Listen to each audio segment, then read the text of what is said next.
Idinaan sa misa ang pasasalamat ng La Union Provincial Police Office dahil sa naging matahimik na halalan. Yan ang palagi naming pinagdadasal na sana po payapa ang eleksyon and He granted our prayers. Walang naitalang election-related incident sa probinsya at mabilis ring natapos ang halalan. Gumawa po kami ng course of action plan para sa ikabubuti ng eleksyon.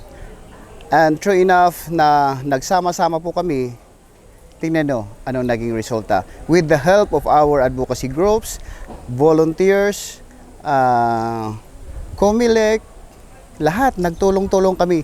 Kaya tingnan nyo, pinakapayapa po ang eleksyon po dito sa La Union. Ngayong tapos na ang halalan, mas tututukan na raw ang iba pang kampanya ng PNP La Union.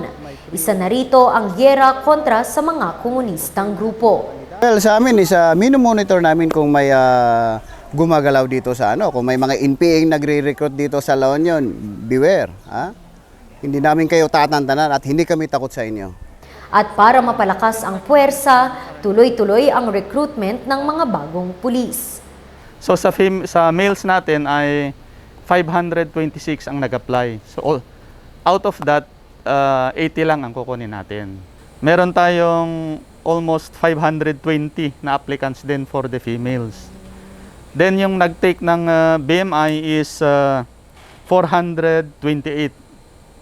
Sa 428 na yan, yung pumasa naman sa kanila is 357. Rendy Guzman para sa Luzon Headlines.